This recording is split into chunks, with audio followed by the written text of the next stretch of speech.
From New York, Quicksilver Radio Theater presents A Ghost Story for Christmas. The author of our tale suggested that it be listened to in a darkened room. So please, turn down your lights and travel with us to Queen Victoria's London in the year of our Lord 1843 as we bring you A Christmas Carol by Charles Dickens. Marley was dead. To begin with, this must be understood or nothing can come of this story. There is no doubt about it. He was dead. The register of his burial was signed by the clergyman, the clerk, the undertaker, and the chief mourner. Scrooge signed it, and Scrooge's name was good on the exchange for anything he chose to put his hand to. Old Marley was as dead as a doornail, or rather, coffin nail. Scrooge knew he was dead. Of course he did. Scrooge and Marley were partners for I don't know how many years. Ah, but he was a tight-fisted hand at the grindstone with Scrooge. A squeezing, wrenching, grasping, scraping, clutching, covetous old sinner. And once upon a time, of all the good days in the year, on Christmas Eve, old Scrooge sat busy in his counting-house. A grim, cheerless place if ever there was one. No warmth could warm the place where Scrooge was. His office door was open that he might keep his eye upon his clerk, Bob Cratchit, who in a cold and dismal little cell beyond worked at his ledgers. 19, 21, 20. Lule, lowly. Bob Cratchit! Yes, Mr. Scrooge. Stop that wretched caterwauling! Yes, sir. 9, 15, 17, 29. Infernal impudence! Screeching their idiotic songs at my very door. Go on! Get away from my door! You go somewhere else and Belle, you blasted carols, or I'll have you arrested. Sorry, Governor. It's no custom at Christmas time, you know. I don't want any of your old customs. Take your fellow fools and go away before I rap you with this ruler. Ooh. Christmas. Right, sir. Merry Christmas anyway. Cratchit. Yes, Mr. Scrooge. Stop at the Wells place. You tell old Lionel Wells you've come for the 17 shillings and sixpence that's a fortnight past due. Mr. Wells' wife has been ill, sir. I was not speaking of his wife. I just thought with being Christmas, sir. Christmas. You mention that word to me once more, Bob Cratchit, and I'll... Merry Christmas, Uncle. Merry Christmas, Bob. Merry Christmas, Mr. Fred. God save you, Uncle. Humbug. Christmas a humbug, Uncle. Now, I'm sure you don't mean that. I mean exactly that. Merry Christmas. What right have you to be merry? What reason have you? You're poor enough. Well, what right have you to be dismal about Christmas, Uncle? You're rich enough. Now, Uncle, don't be cross. Well, what else can I be when I live in such a world of fools? What's Christmas to you but a time for paying bills without money? A time for finding yourself a year older and not an hour richer. If I could work my will, every idiot who goes about with Merry Christmas on his lips would be boiled with his own pudding and Uncle. buried with a stake of holly through his heart. He should. Now, Uncle. Now, nephew. Keep Christmas in your own way, and let me keep it in mine. Keep it, but you don't keep it, Uncle. Well, let me leave it alone, then. What do you want from me? My sister Fan died so you could be born. Wasn't that quite enough to give you? I came to wish you a Merry Christmas, Uncle. Oh, Merry Christmas. Much good may Christmas do you. Much good it has ever done you. There are many things from which I derive good by which I have not profited materially. I dare say, Uncle, Christmas among the rest. But I've always thought of Christmas time as a good time, a time for giving, a charitable, pleasant time. And therefore, Uncle, though it has never put a scrap of gold or silver in my pocket, I believe it has done me good and will do me good. And I say God bless it. God bless Christmas, hurrah! You let me hear another sound out of you there, Bob Cratchit, and you'll keep your Christmas by losing your situation. Yes, sir. As to you, nephew, I wonder you don't go into Parliament. You talk enough nonsense. Don't be angry, Uncle. Come, dine with us tomorrow. I'll see you in hell first. But why? Why? Why did you get married? Because I fell in love. Because you fell in love. Good afternoon. I'm sorry with all my heart you feel that way. Well, I've tried. So, a Merry Christmas, Uncle. Good afternoon. And a Happy New Year, too. Good afternoon! And a Merry Christmas to you, Bob, and the Missus, and Tiny Tim. Thank you, Mr. Fred. Same to you, sir. Good day, sir. Good day, Bob. Christmas, and not 2 sixpence to jingle together in his trousers pocket. I'll retire to a lunatic asylum. You there, Bob Cratchit! What are you doing? I was only putting a bit more coal in the fire, Mr. Scrooge. Think it's so cold in there. You sir. put that coal back into the scuttle. A fire, indeed. I can tell you, if you use coal at that rate, you and I will soon be parting company, Bob Cratchit. There's many a young fellow would like your situation, you know. I'm sorry, sir. My fingers was getting a little stiff with the coat. Then put on your mittens. There's someone at the door. See who it is. Yes, sir. Good afternoon, sir. Good afternoon. This is the firm of Scrooge and Marley. Yes, sir.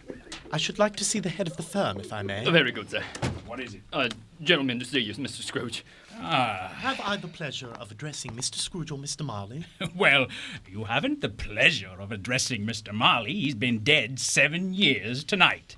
I'm Scrooge. Well, Mr. Scrooge, at this season of the year, it's only fitting that we who are more fortunate should raise a fund to buy the poor some meat and drink in means of warmth. Oh. You may not believe it, sir, but many thousands are now in want of common necessities, and hundreds of thousands are in want of the simplest comforts. Are there no prison? Plenty of prisons. And the workhouses, they're still in operation? I wish I could say they were not, but they are, sir. The treadmill and the poor law are in full vigor, then? Very busy, sir. Oh, I'm glad to hear that. I was afraid, from what you said at first, that something had occurred to stop them in their useful course. No, sir.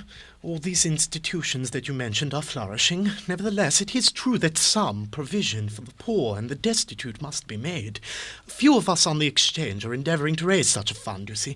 What should I put you down for? Nothing. You wish to be anonymous. I wish to be let alone. Since you ask what I wish, that is my answer. I don't make merry myself at Christmas time, and I can't afford to make idle people merry.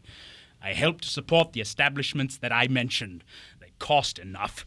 Those who are badly off must go there. Many can't go there, sir, and many would rather die. Well, then my advice to them is to do so and decrease the surplus population.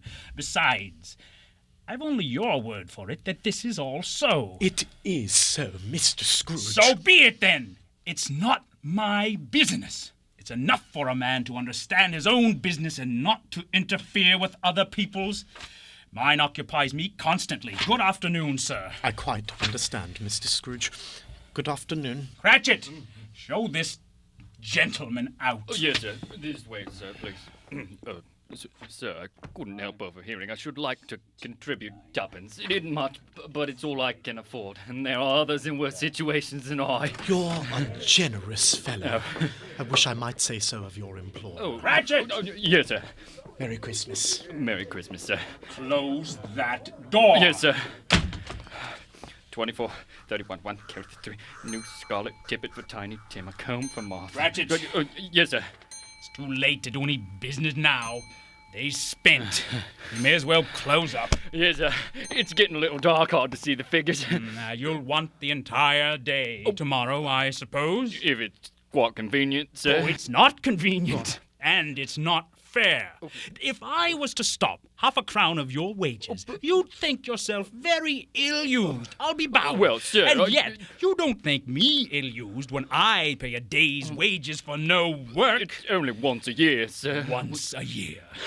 A poor excuse for picking a man's pocket every 25th of December. But I suppose you must have the whole day. You see that you're here all the earlier the next morning. Understand me? I will, sir. I will indeed. Good night, sir, and Merry Christmas. The office was closed in a twinkling, and Bob Cratchit, with the long ends of his white comforter dangling below his waist, for he boasted no greatcoat, went down a slide on Cornhill 20 times in honour of its being Christmas Eve, and then ran home to Camden Down as hard as he could trot to play with his family at Blind Man's Bluff. Scrooge, on the other hand, took his melancholy dinner in his usual melancholy tavern. and having read all the newspapers and spent the rest of the evening with his banker's book, went to his dismal house, which had once belonged to his dead partner.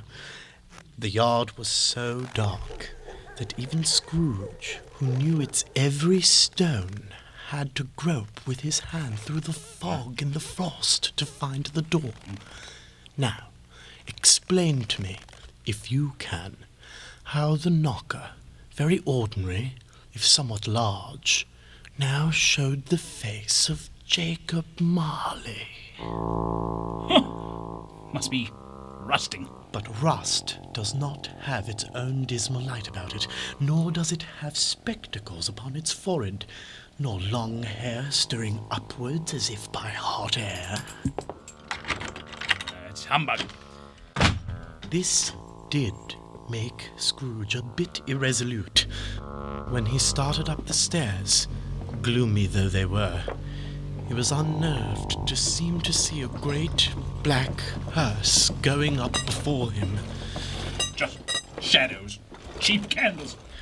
Scrooge walked through his rooms to see that all was right. Sitting room, Right. bedroom, Very good. lumber room, all as they should be.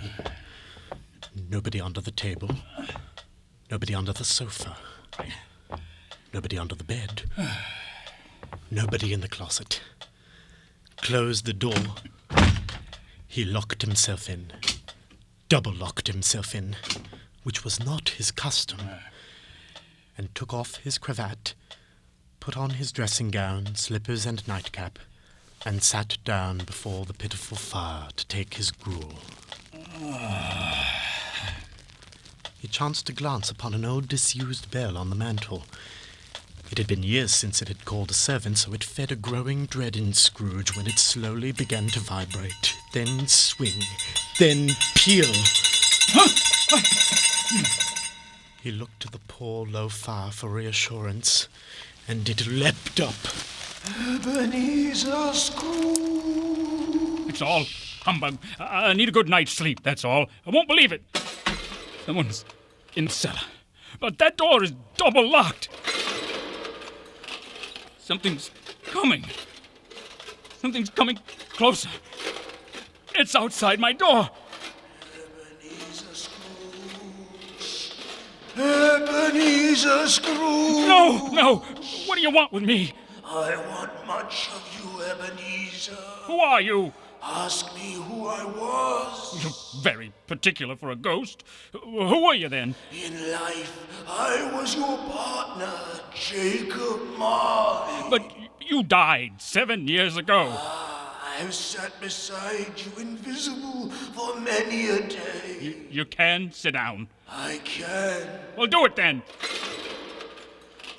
Don't you believe in me now? I do not. Why do you doubt your senses? Because a little thing affects them. A slight disorder of the stomach makes them cheat. You may be an undigested bit of beef or a blot of mustard, a crumb of cheese, a fragment of underdone potato. There's more gravy than grave about you, whatever you are.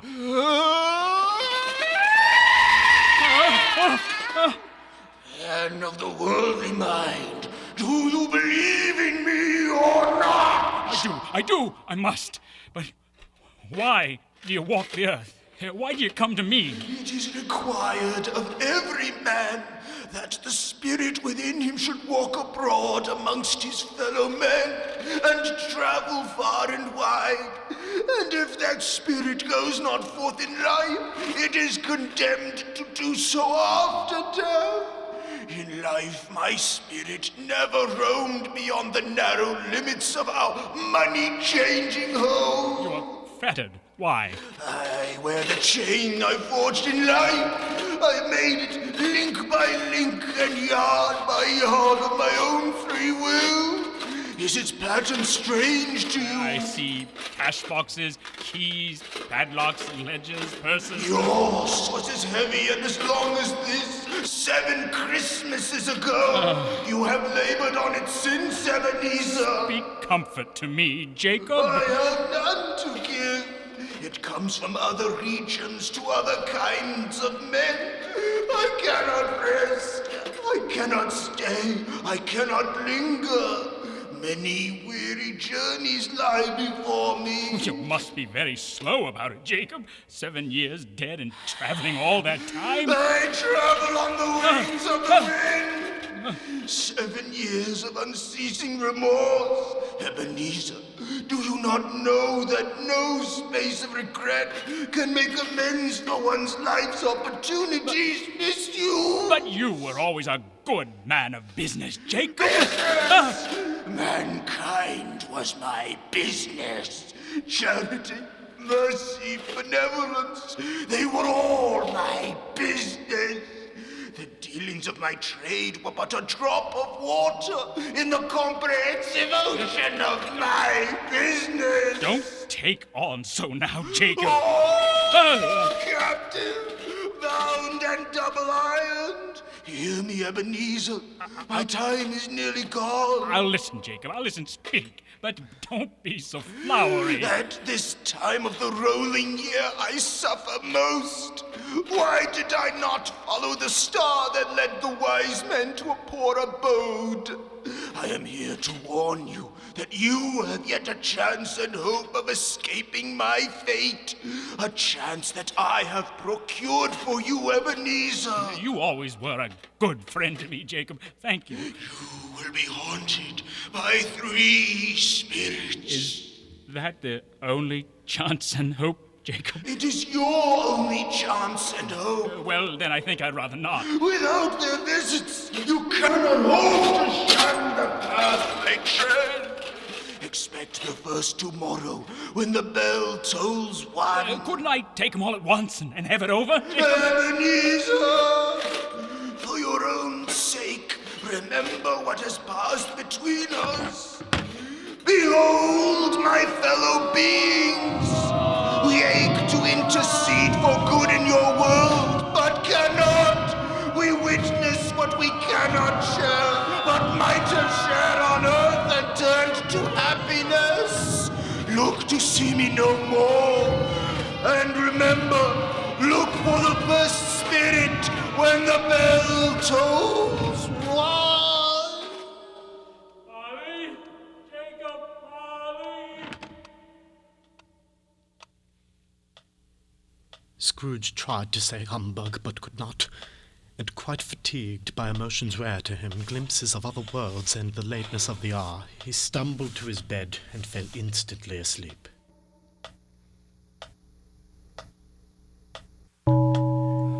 Scrooge woke. He was lying on his bed fully dressed. Suddenly, the curtains of his bed were drawn aside, and Scrooge found himself face to face with the unearthly visitor who drew them, as close to it as I am now to you, and I am standing in the spirit at your elbow. It was a strange figure, like a child, yet not so like a child as like an old man. Its hair, which hung about its neck and down its back, was white, as if with age, and yet the face had not a wrinkle on it, and the tenderest bloom was on the skin. It wore a tunic of the purest white, and carried beneath its arm a tall, cone-shaped hat, like a wizard's, and from its very face and figure shone a bright, clear light. Ebenezer Scrooge. Are you the spirit, sir, whose coming was foretold me? I am that spirit. What are you? I am the ghost of Christmas past. Long past? No, your past. What brings you here to haunt me? Your welfare, Ebenezer Scrooge. I see you look upon my cap. It is men such as you who force it low upon my brow, to shut out the light I would give them. Rise and walk with me. Not out the window. I can't do that. I'm not a spirit. I'm mortal, and I'll fall. Bear but a touch of my hand upon your heart, and you shall be upheld in more than this. Come, follow me.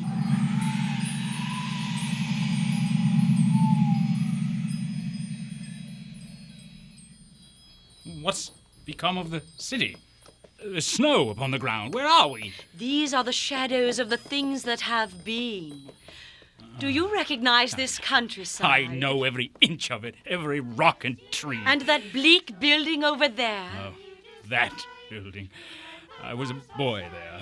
I went to school in that terrible place. Do you recollect the path? I could walk it blindfolded. Strange you should forget it so many years.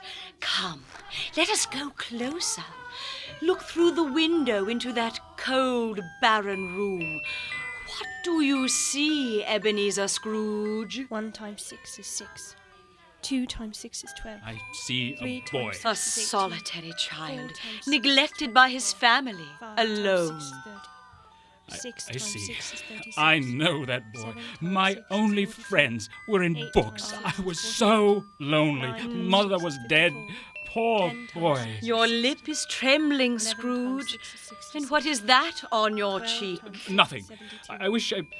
It's 1 too times late 6 is now. What's the matter? Nothing.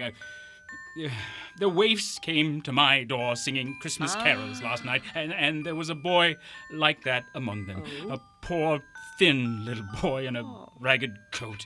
I should like to have given him something, that's all. Is that all? Come, let us see another Christmas. Do you know this place, Ebenezer Scrooge? Know it? Well, this is the counting house where I was apprentice. Look, it's my old master, bless his heart, So old it is. Fezziwig, alive again, and hosted one of his Christmas parties. Yo, boys, no more work tonight. Christmas Eve, Dick. Clear the floor, Ebenezer. And there's Dick Wilkins. He was very much attached to me, was Dick. Poor Dick, dear, dear. Oh, look, there's Mrs. Fezziwig, looking younger than any of them. And look at the tables, all loaded with roasts and cider, mince pie and beer. What a jolly time we used to have. Bow and curtsy. Cut through. Thread the needle and back to your places. That carefree young man with the light heart and the gay smile. Do you recognize him? Yes, merciful heaven, how happy I was then. A small matter for old Fezziwig to make those silly folks so No. full of joy. He has spent only a few pounds of your mortal money. Is that so much that he deserves praise? It's not that. It's not that, Spirit. See, old Fezziwig has the power to make us happy or unhappy, to make our service light or heavy. His power lies in words and looks and things so tiny it's impossible to count them up. The happiness he gives is quite as great as if it cost What is the matter? nothing in particular. Spirit. Something, I think. No. I should like to be able to say a word or two to my clerk, Bob Cratchit. That's all. Advance and retire. Bow and curtsy. Thread the needle. Quick, my time grows short and we have yet another journey to make. Where now? Come, Ebenezer.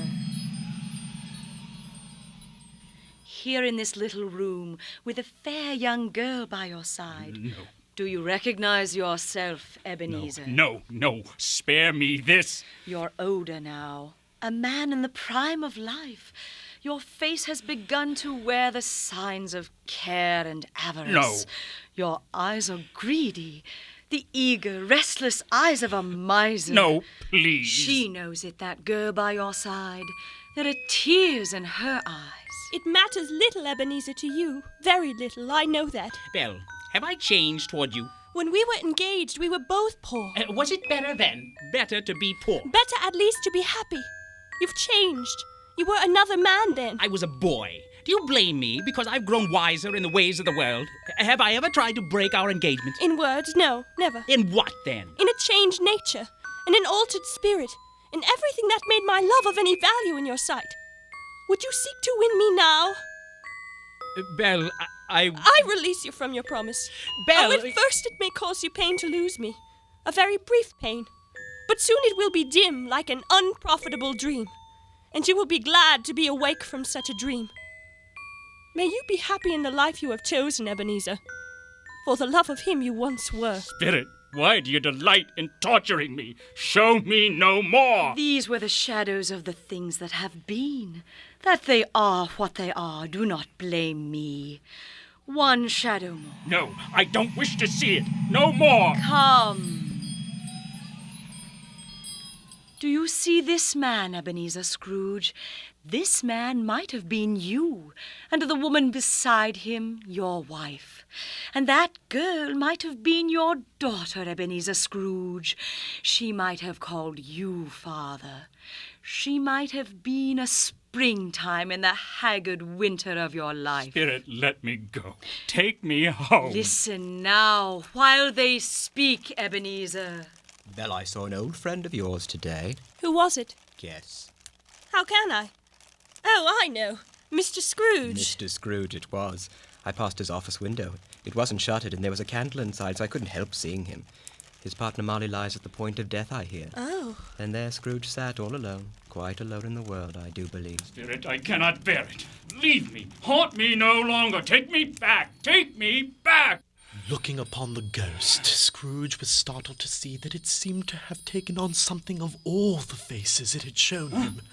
In a flash of desperation, he remembered the spirit's cap and his remark about its dampening of his light. He seized the cap and pressed it down upon the spirit's head like the extinguisher of a candle. The spirit gave no resistance. Scrooge pressed the streaming light down with all his strength.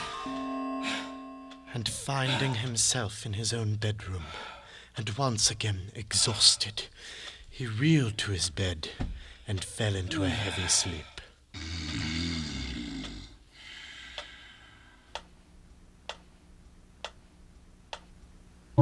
Scrooge awakened suddenly and sat bolt upright in his own bed. He remembered the words of Marley's ghost and wondered from which direction the second spectre would appear.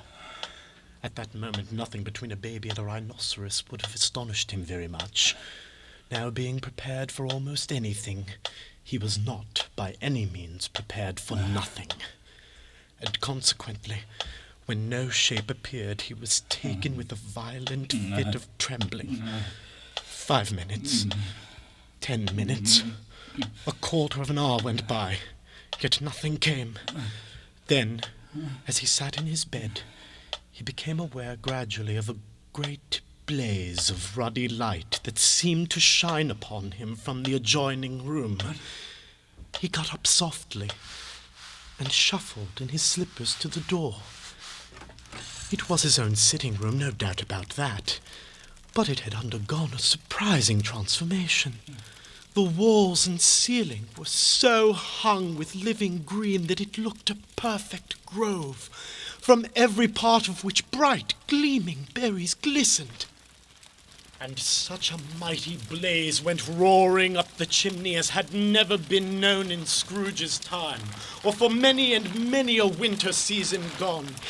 Heaped upon the floor to form a kind of throne were turkeys, geese, game, poultries, great joints of meat, suckling pigs, long wreaths of sausages, mince pies, plum puddings, barrels of oysters, red-hot chestnuts, and seething bowls of punch that made the chamber dim with their delicious steam. In easy state upon this couch there sat a jolly giant, glorious to see, who bore a glowing torch in shape not unlike Plenty's horn, and held it up, high up to shed its light on Scrooge as he came peeping around the door. Come in, Ebenezer Scrooge. Come in and know me better, man. I am the ghost of Christmas present. Look upon me. You've never seen the likes of me before. I don't believe I have. Poor pity. You've missed over 1,800 of my elder brothers. You're not like the first spirit. You're almost a giant. What is that great torch you carry? Its light pours into the homes of both rich and poor. To the poor especially, because there it is needed most. Spirit, take me where you will. Last time I went against my will and learned a lesson, which is working now. If you have anything to teach me, let me profit by it. Touch my robe, Ebenezer Scrooge. Where are we going, Spirit? A humble dwelling on a humble street. It's miserable enough. Spirit, I must say this. These poor must work to eat, and your kind would stop them from earning their daily bread on the 7th day of every week. My kind? There are some on this earth of yours who claim to know us and do false deeds in our name, or are as strange to us as if they had never lived. Charge them, not us. I hear you, Spirit. Look at the evidence of your own eyes. There is true happiness here. Who are these people? Who's that woman and those children? Oh, these are the family of your clerk, Bob Cratchit. See his wife, dressed in a twice-turned gown, but brave with ribbons, laying the table for their Christmas dinner. And there, assisting her, her daughter Belinda. And that young man with the fork and the stuffing.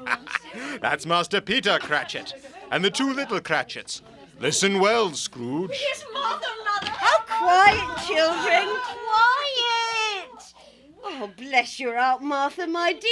Merry Christmas to you. Merry Christmas, Mother. Oh, how late you are, my dear. Oh, we had a great deal of work to finish up last night, and we had to clear away this morning. Oh, well, never mind, so long as you're here now. Sit you down before the fire and have a warm, Lord bless you. Where's Father? He's been to church with Tiny Tim. They'll be on directly. How is Tiny Tim, Mother? Any better at all?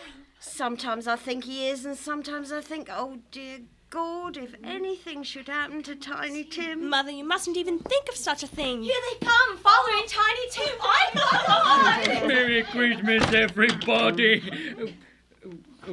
Where's our Martha? Not coming. Not coming? On Christmas Day? Here I am! Merry Christmas, Martha. Oh, Tim, you darling. Oh, Father, I'm so glad to be home. And we're so glad to have you, Martha. And how did little Tim behave in church, Bob? Good as gold and better. I like church, Mother. Oh, they sang the nicest songs. I hope people saw me there. Saw you there, and why, Tim? Well, don't you see? Because I am lame. And if they saw my crutch, it might be pleasant for them to remember on Christmas who it was made lame beggars walk and blind men see. Oh, bless you, my son. Is the goose ready, Mother? Come on, let's eat. Come, take your places now. You wait your turn. The goose is a bit small, but there's plenty of stuffing and dressing and plum pudding for all of us. Martha, you take care of Tim. Yes, Mother. Make sure that he eats plenty. He must get strong and well. Now, sit down, everyone. And now, my dears, shall we say grace? Spirit, Our Father, what? tell me if Tiny Tim will live. I see a vacant seat in the chimney corner, and a crutch without an owner, carefully preserved. No, kind Spirit. Say he'll be spared. If these shadows remain unaltered by the future, none other of my race will find him here. But what of that? If he be like to die, he'd better do so, and decrease the surplus population. My own word, Spirit, that is hard. Man, if man you be, will you decide who shall live and who shall die? It may be in the sight of heaven that you are less fit to live than millions like this child. Oh God, to hear the insect on the leaf complaining of the too much life among his hungry brothers in the dust. Amen. Amen. And now, my dears, for such a dinner, a toast. A Merry Christmas to us all, and God bless us. God bless us, everyone. And now, to Mr. Scrooge. I give you a toast to Mr. Scrooge, the founder of the feast. The founder of the feast, indeed. Oh, dear. Who pays you all of 15 shillings a week? I wish I had him here. I'd give him a piece of my mind to feast on, and I'd hope he'd have a good appetite for it too. My dear, the children, Christmas Day. Oh, it should be Christmas Day, I'm sure, on which one drinks the health of such an odious, stingy, unfeeling man as Mr. Scrooge. You know he is, Bob. Nobody knows it better than you, poor fellow. My dear, Christmas Day. Well, I'll drink his health for your sake and the day's, but not for his. Long life to him. A Merry Christmas and an Happy New Year. He'll be very merry and very happy, I have no doubt. All right, then. God Bless Mr. Scrooge. God bless him, and everyone. OK, let's get on with the dinner. There was nothing of high mark in all this. They were not a handsome family, these Cratchits. They were not well dressed. Their shoes were far from being waterproof. Their clothes were scanty and had very likely seen the inside of a pawn shop. But they were happy, grateful, pleased with one another and contented with the time. When at last they faded, happier still for the light from the spirit's torch, Scrooge had his eye upon them, and especially on Tiny Tim, until the last. Many calls Scrooge made that night with the ghost of Christmas present. Down among the miners they went, to labour in the bowels of the earth, and out to sea among the sailors at their watch. Dark, ghostly figures in their several stations. Much they saw, and far they went, and many places they visited, but always with a happy end. The spirits stood beside sick beds, and they were cheerful. On foreign lands, and all was close at home, by poverty, and it was rich. In almshouse, hospital, and jail, where vain man and his little brief authority had not made fast the door and barred the spirit out, the spirit left his blessing. Last of all, the ghost saw to it that Scrooge accepted an invitation he had earlier refused. He said that Christmas was a humbug, and I live. Oh, shame on him, Fred. My nephew and his wife? He's a comical old fellow who suffers by his ill whims himself always. On with the game of yes and no. All right, then. What am I thinking of? An animal. Yes? Lives in the country. No. In London. Yes. A horse. No. An ass. Well... I know. It's your Uncle Scrooge. It was a long night, if it was only a night, and it was strange, too, that while Scrooge remained unaltered in his outward form, the ghost grew older, clearly older. My life upon this globe is very brief, Ebenezer. It ends tonight. Tonight? Tonight at midnight. Hark, the hour is drawing near. Before you leave me, Spirit, I must ask, what is that I see beneath your robe? A foot? A claw? It may well be a claw, for all the flesh there is on it. Look here, beneath the folds of my robe. Look at this boy and this girl kneeling at my feet, clinging to my robe, wretched and miserable, yellow and ragged, with no bloom of youth about their features. Look long and well, Scrooge. They glare at me like hungry wolves. Spirit, are they yours? They are man's. This boy is ignorance. This girl is want. Beware them both, but most of all, beware this boy. Have they no refuge or resource? Are there no prisons? Are there no workhouses? Scrooge looked up to see the ghost, who had vanished, and found himself once more in his bed, in his dressing gown, his nightcap on his head. The clock struck, and he remembered the prediction of old Jacob Marley. Lifting up his eyes, he beheld the third spirit. A solemn phantom shrouded in black, draped and hooded, coming towards him slowly and silently, like a mist along the ground. Am I in the presence of the ghost of Christmas yet to come? You'll show me the shadows of things that have not happened but will happen in the time before us. Ghost of the future, I fear you more than any spectre I've seen, yet I know your purpose is to do me good. And as I hope to live, to be another man from what I was, lead on. Will you not speak to me? The night's waning fast, the time's precious to me, I know. Spirit, lead on. Why have you brought me here again? Here to Bob Cratchit's home. But it's not the same. Why is it so very quiet here? Mother, please. Oh, no, it's the sewing hurts my eyes. Oh, my son. My little son, Tiny Tim. I loved him so. Mother, dear, you mustn't. It's almost time for Father to be home. Don't let him see you crying. Oh, yes, Martha. Oh, he's late tonight. He walks slower than he used to, and yet I've known him to walk very fast indeed with Tiny Tim on his shoulders. So have I, Mother. Oh, but he was light to carry, and his father loved him so that it was no trouble. No trouble at all. Bob? Good evening, my dear. Oh, you're late, Bob. Yes, I'm sorry, my dear. I went to the churchyard today. I wish you could have gone with me. It would have done your heart good to see how sweet and green a place it is.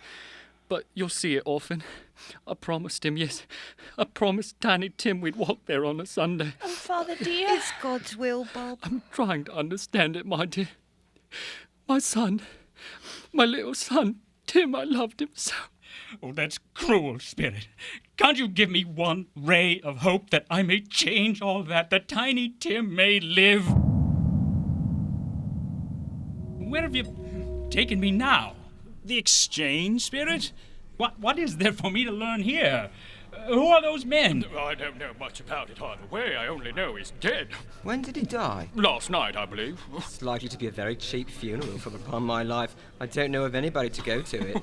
Suppose we make up a party and volunteer. I don't mind going if lunch is provided. You know, come to think of it, I'll wager I was his best friend. What? We used to nod to each other when we met on the street. Where are we now, Spirit? I've never even seen this wretched street.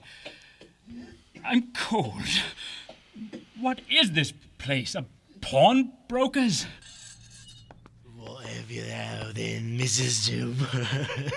Who's the worse for the loss of a few things like these, eh? If he wanted to keep him after he was dead, wicked old Screw. Why wasn't he natural in his lifetime? Then he'd have had someone to look after him when he was gasping out his last, alone by himself. It's a judgment on him, I expect. As for me, I always give too much to the ladies. It's a weakness of mine, and that's the way I ruin myself. Now, you know the system. I'll set my price, and if you ask me for another penny, I'll repent of being so liberal and knock off half a crown. Just you wait till I open my bundle, Joe. What you call this, Beckons? Beckons is. You don't mean to say you took him down, rings and all, with him lying there? And why not, with such a man as he was? What's your lantern there? Don't spill oil on that shirt. You may look till your eyes ache, but you won't find an hole in it. They'd have wasted it if it hadn't been for me. What do you call wasting it? Putting it on him to be buried in, to be sure. Someone was fool enough to do it, but I took it off again. Spirit, I see. The case of that unhappy man might be my own. My life tends that way now. What? They're fading. We've traveled again? What room is this? It's so dark. And what is that foul smell?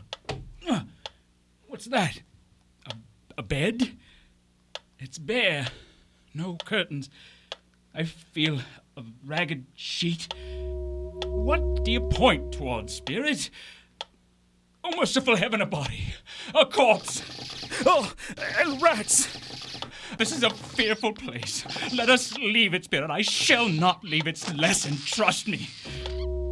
Spirit, you point toward that poor dead thing. You would have me pull down the sheet to see its face. I would, if I could. I have not the power. Spirit, if there is anyone in this town who feels emotion caused by this poor man's death, show that person to me, Spirit. I beseech you. Where are we now? At least it's daylight. Thank God for that. But whose home is this? It's not Cratchit's. Who's that pretty young girl by the fire? Alvin, at last you're home. Hello, my dear. What news do you have of our dead? Is it good or bad? Bad. We are quite ruined. No, there may be hope yet, Caroline. Remember that drunken woman, what she said to me last night when I tried to see him, to see if he would grant a week's grace. What I thought was merely an excuse to avoid me turns out to have been quite true. He was very ill. Do you think he may relent? Nothing is past hope if such a miracle has happened. That miracle has happened. He is past relenting. He is dead. Alvin! Spirit, I sense that our time is nearly past. Tell me, who is this man that died? Is there no one to mourn the poor creature? No one to follow him to the grave? Perhaps They'll give him a green grave, at least, like poor Tim. Spirit, where are we now? Oh, merciful heaven. A churchyard. Overrun by grass and weeds. Choked with too many graves. Desolate and lonely. Crumbling stones. Spirit, before I draw near to the gravestone to which you point, answer me one question. Are these the shadows of things that will be, or are they shadows of things that may be only? Men's courses foreshadow certain ends, yes, to which they must lead. But if the course be departed from, the end will change. Say this is so, Spirit. Speak to me. Very well. I will read the writing on the stone. The name on the gravestone is Ebenezer Scrooge. Ebenezer Scrooge! No! No, Spirit! No, no, no! Hear me! I am not the man I was. Why show me this if I'm past all hope? Tell me I can change these dreadful shadows that you've shown me by an altered life.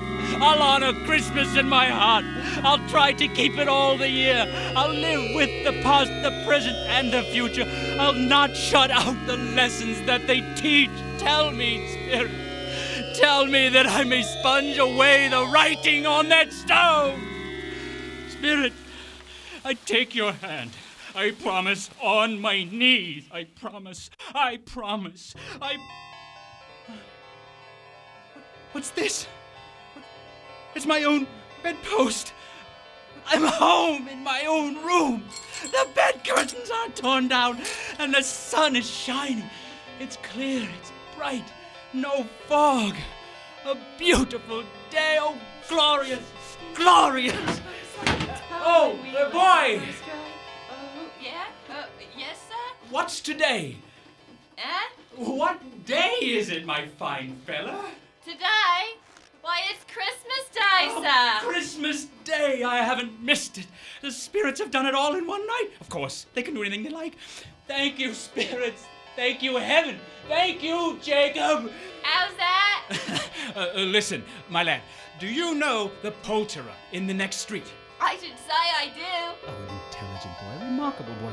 Tell me, do you know if they sold the prize turkey that was hanging in the window? The one as big as me. Oh, what a delightful boy. It's a pleasure to talk to him. Yes, my buck. Well, it's hanging there now, sir. Wonderful. Now you go round, will you, and tell them to send it to Bob Cratchit and his family on Broad Street. And mind you, they're not to know who paid for it. Go along. Do it in 5 minutes, I'll give you a shilling. Yes, sir. Do it in less, I'll give you half a crown. Yes, sir. And Merry Christmas to you, sir. And a Merry Christmas to you, boy. I don't know what to do. I'm light as a feather. I'm happy as an angel. I'm merry as a schoolboy. No, a baby. I don't care. I am a baby. Merry Christmas to everybody! Happy New Year to the whole world! Woo-hoo!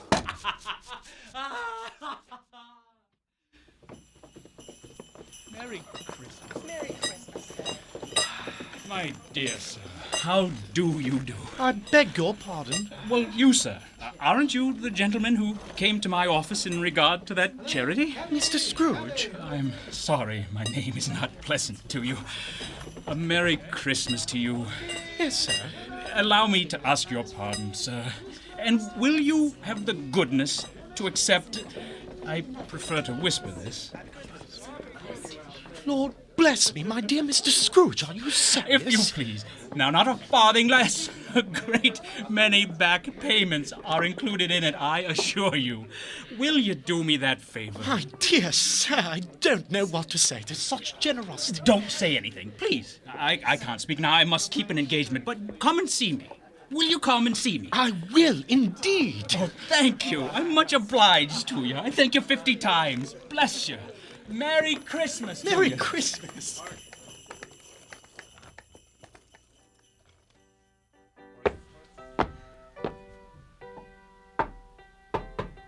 Just a moment. Yes, sir? Good afternoon, my dear. I don't believe you know me. I am Fred's... Scrooge? Fred, I've come to dinner. Will you let me in, Fred? Let you in? Merry Christmas, Uncle. No, nephew, don't shake my arm off. It's unused to this type of greeting. Merry Christmas, Uncle Scrooge. Mr. Scrooge, Merry Christmas. It was a wonderful party, wonderful games, wonderful fellowship, wonderful late night of it.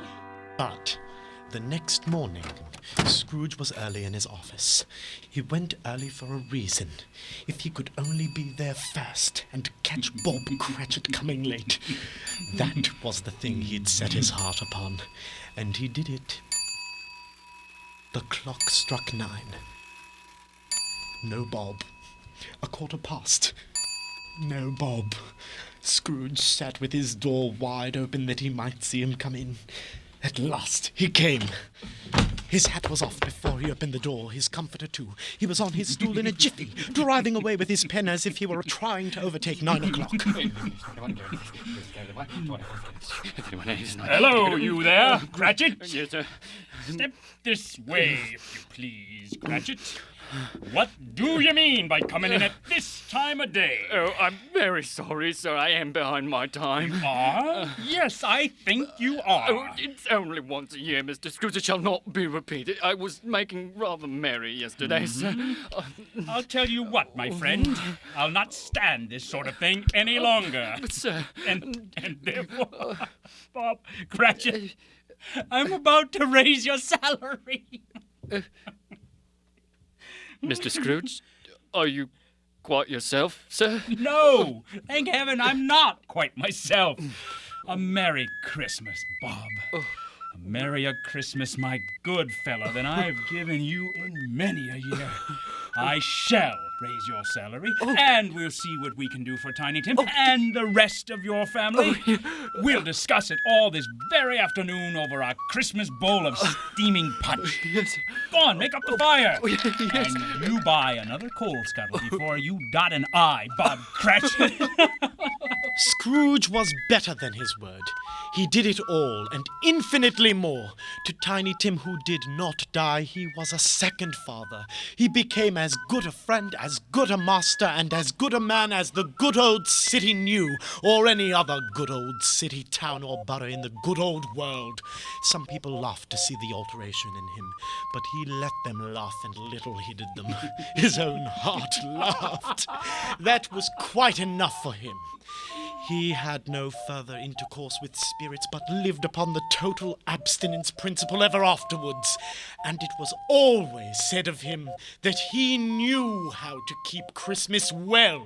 If any man alive possessed the knowledge, may that be truly said of us, of all of us. And so, as Tiny Tim observed, God bless us, everyone. Good Christian men rejoice with heart and soul and voice. Now ye need not fear the grave. Peace, peace, Jesus Christ was born to save. Calls you one and calls you all to gain his everlasting hall. Christ was born to save. Christ was born to save. This is Craig Wichman, stepping out of the character of Scrooge to thank you for helping us to recreate Dickens' London out of thin air. Our cast, in order of appearance: Anthony Cinelli, John Prave, Joseph Franchini, Tony Scheinman, Deborah Barta, Ghislaine Nichols, Jodi Bothelo, and Elizabeth Stull. The music was by Mark Hollman, and the sound by Dave Nolan and Clyde Baldo. I adapted and produced the story for radio, and our director was Jay Stern. Special thanks to Max Schmid of WBAI, Pastor Brooke Swertfager of Christ Lutheran Church, Bernadette Fiorella Wichman, and William Rogers. Thanks again for listening, and until we meet again... Merry Christmas! God rest ye merry gentlemen, let nothing you dismay. Remember Christ our Savior was born on Christmas Day. to save us all from Satan's power when we were gone astray. Oh, tidings of comfort and joy, comfort and joy. Oh, tidings of comfort and joy. From God our heavenly Father, a blessed angel came, and unto certain shepherds brought tidings of the same, how that in Bethlehem was born the Son of God by name. Oh, tidings of comfort and joy, comfort and joy. Oh, tidings of comfort and joy.